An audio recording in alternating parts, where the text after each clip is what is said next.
I'd have to watch the tape to kind of feel emotions. I really don't know about feelings, bro. Everybody asks me about my feelings, you know. It's a performance. I felt like I got pissed. I got dropped in the first round, so I had to play catch up.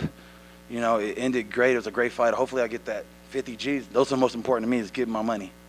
Well, in media day, you said you didn't quite know what to expect from Tony in there. So when the fight is playing out, did anything catch you off guard, or did it go according to plan?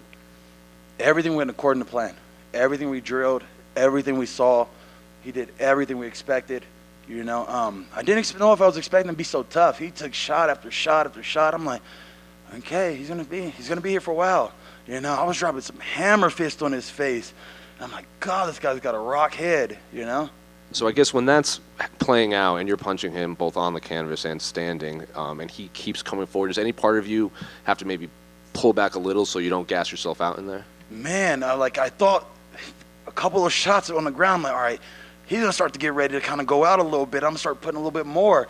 But I'm like, oh, he's not going anywhere. This kid's in here. And so I started like, oh, maybe I shot a little too much out of the tank. But no, just pace yourself, find it. I'm willing to dig deep, you know, and my coach kept telling me, show them how crazy you are.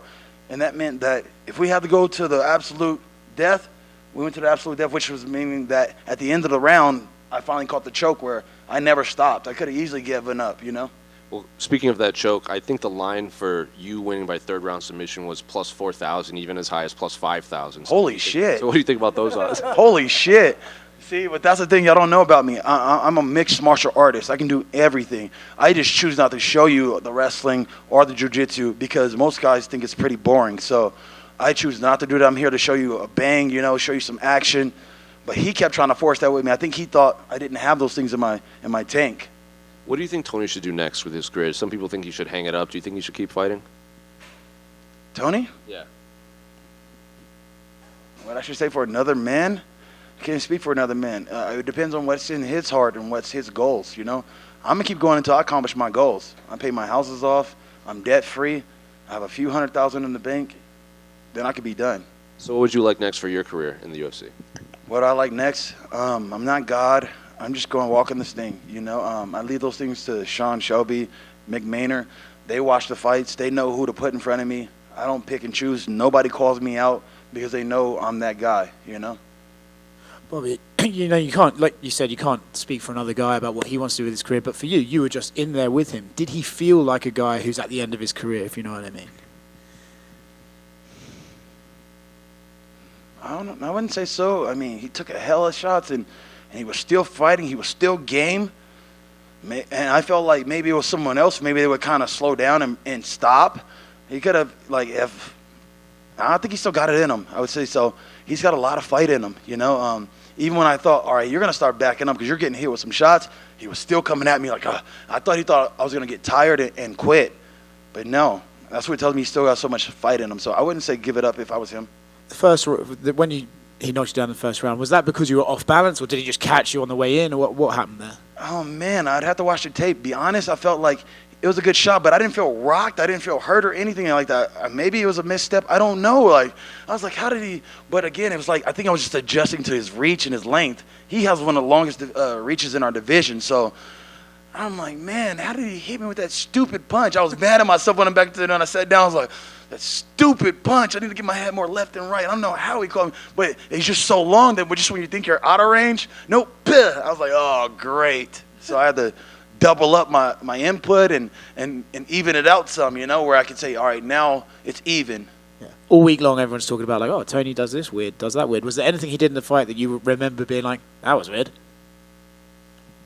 He started trying to do his little, he started turning, he started doing that little roll, you know. Those are the weird things about him. The way he ducks his head, like one time he ducked and came under and pow, hit me with his head. We hit heads here too. So those were the weird things about him, that head. Whip his head and whip his head. I'm like, oh, shit, you know? But it happens. You didn't see me just like the jury for it. I didn't say, stop the fight. I get hit with a headbutt. Like, I'm cut now. But I didn't stop. The fight just keeps going on, brother. I just told him, I even mentioned to him, hey, watch your head, bro. Just keep going. It's just what it is. I ask you this after every time you fight, but I saw you talking in there to him. Curious at some of the highlights, some of the things you were saying? I told him watch his head for one. Told him, let's bring that shit. Let's go. I started getting my shit going like, what's up? What's up? You was like, you wanted it? What's up? So I don't know what I said. I got to go back and remember what I was saying. I was saying yesterday to my coach, letting him know I'm listening to you guys and what you guys are calling for. I was listening to his corner. I was saying a bunch of stuff. Who knows what I said? I was in the moment. Hey, Bobby. Yesterday at the press conference, or on Thursday at the press conference, he said, he felt fear on you, and then you got into his face, and we were talking shit. Did that get under your skin? Did it get under my skin? Yeah.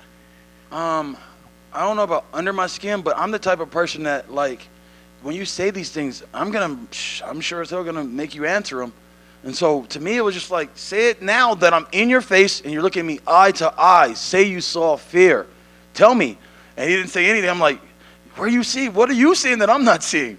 And it's not that I don't respect him or anything like that, because it really got me looking like the bad guy, because I'm over there chastising him, yelling at him, and now it looks like you're yelling at our hero. So people even started booing me, It's just like, bro, he started it. I don't start nothing with none of these guys. They all say something to me, and now I come back to finish it, and I look like the bad guy.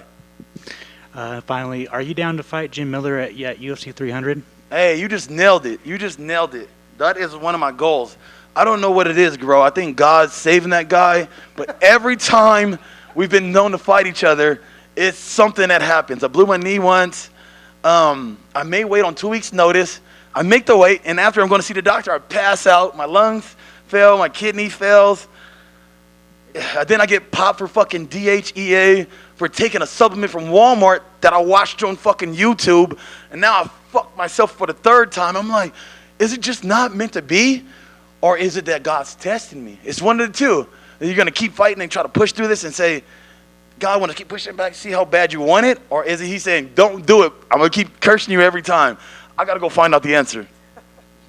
Are you done? Sorry. I might have saw it when he dropped you. It looked like when he threw a punch, he maybe did a little trip at the same time. I don't know if you felt your foot get pulled out. I don't know what happened. I was like, how did he, because I didn't feel like it was a hard shot. Yeah. Trust me, I felt the shot, pal, but it wasn't like I'm rocked. So when I got up, I was like, bro, come on. Like, I am not rocked. Come on.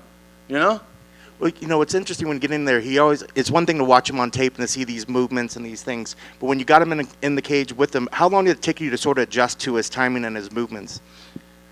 I think somewhere after that shot, because I watched him all in the movie. I'm like, the way he moves, and you see coach, you see that little step he does, and you see how he moves and does that and comes in? Oh, we're going to catch him right here. We're going to catch him right here, And so finally I was able to dial it in. Okay, you go left, you come right, then here you come. Bow, It just took about that first shot to wake me up and go, all right, pay attention more, keep the gap more. I was too close to him, and I ended up paying for it. Well, speak with that gap. It looked like you were really trying to use the kicks in the midsection to try to keep that distance. Was that part of it too? You were expecting him to I want to eat his body up some, eat his body some, but keep the gap and make him make some mistakes coming across that gap.